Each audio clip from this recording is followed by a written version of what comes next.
Hello friends, నేను మీ బాంబే భారతక్కను. ఆకుకూరలంటేనే ఇష్టం లేని వాళ్లకు ఇలా డోక్లా చెక్లీ చేసి పెట్టినట్లయితే అందరూ ఇష్టంగా తింటారు. మరి ఎలా తయారు చేసుకుందామో చూద్దాం రండి. పాలక్తో చేసుకునే డోక్లా మరియు చెక్లీ ఎలా తయారు చేసుకుందామో చూద్దాం రండి. శనగపిండి 1½ కప్, పెరుగు 1/2 కప్, రవ్వ లేదా దీన్నే సూజీ కూడా అంటారు 2 టేబుల్ స్పూన్స్, ఉప్పు 1/2 table spoon, oil 1 table spoon, పచ్చిమిర్చి 4, palak puree 1 cup, Eno fruit salt 1 table spoon, palak ఆకులు 1 కట్ట. గ్యాస్ ఆన్ చేసుకొని వెడల్పాటి గిన్నె పెట్టుకొని అందులో 2 గ్లాసుల నీళ్లు పోసుకొని నీళ్లు వేడైన తర్వాత అందులో పాలక్ ఆకులు మాత్రమే వేసుకోండి.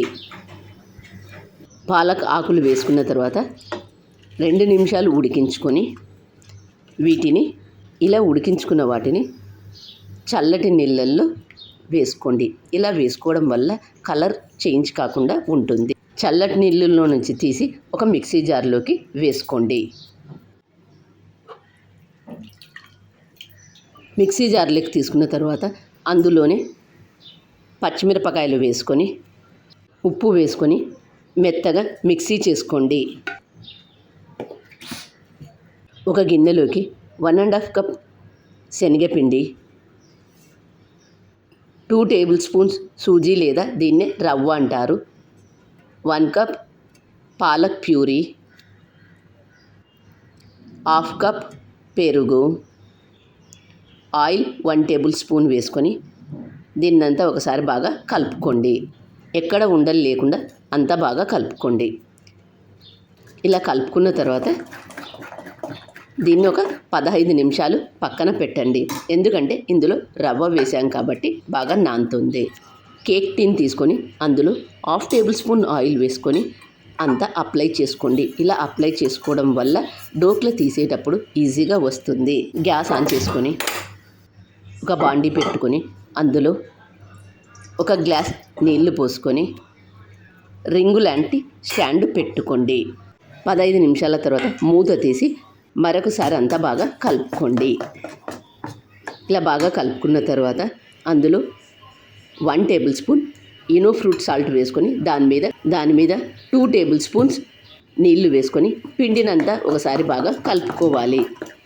ఇలా కలుపుకున్న దాన్ని కేక్ మౌల్డ్లోకి వేసుకొని దీన్ని ఒకసారి ట్యాప్ చేసుకొని మరుగుతున్న నీళ్ళల్లో స్టాండ్ మీద పెట్టుకోండి. ఇలా పెట్టిన తర్వాత పైన మూత ముయ్యండి. మూత మూసిన తర్వాత దీన్ని ఆవిరి మీద ఒక 15 నిమిషాలు ఉడికించుకోండి. ఉడికిన లేనిది చెక్ చేసుకోవడానికి ఒక నైఫ్ని తీసుకొని గుచ్చి చూసినట్లయితే నైఫ్కి ఏమాత్రం అంటుకోకుండా వచ్చినట్లయితే దీన్ని అప్పుడు డోక్లా తయారైనట్లు. అంటుకున్నట్లయితే మరొక 5 నిమిషాలు ఉంచి గ్యాస్ ఆఫ్ చేసుకోండి. పూర్తిగా చల్లారిన తర్వాత అంచుల వెంట లూజు చేసుకొని అప్పుడు తీసుకోండి. ముందుగా అంచుల వెంట లూజు చేసుకొని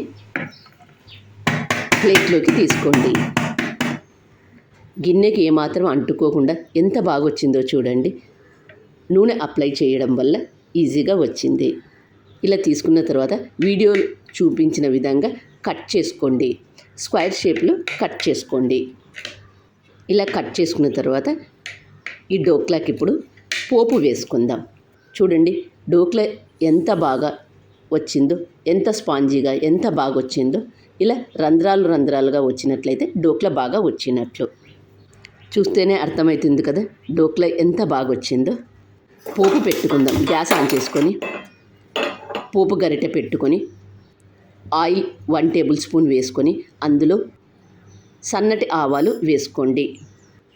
ఆవాలు చిటపట్లాడిన తర్వాత పొడువుగా కట్ చేసుకున్న 2 పచ్చిమిరపకాయలు, కరివేపాకు ఇవన్నీ చిటపట్లాడిన తర్వాత 1 టేబుల్ స్పూన్ చక్కెరలు, 2 టేబుల్ స్పూన్స్ నీళ్లు వేసుకొని కరిగించుకొని అందులో వేసుకోండి. ఇప్పుడు దీన్ని డోక్లా మీద వేసుకోండి. పైన గార్నిషింగ్ కోసం పచ్చి కొబ్బరిను వేసుకోండి. చూడండి డోక్లా ఎంత బాగా వచ్చిందో.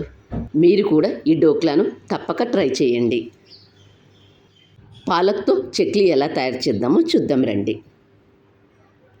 బియ్యపిండి 1 కప్పు, ఉప్పు 1 టేబుల్ స్పూన్, నెయ్యి లేదా ఆయిల్ వేడి చేసి 3 టేబుల్ స్పూన్స్ వేసుకోండి. పాలక్ ప్యూరీ 1/2 కప్, శనగపిండి 1/4 కప్. గ్యాస్ ఆన్ చేసుకొని 2 గ్లాసుల నీళ్లు పోసుకొని నీళ్లు బాగా మరుగుతున్నప్పుడు అందులో ఒక కట్ట పాలక్ ఆకులు వేసుకోండి.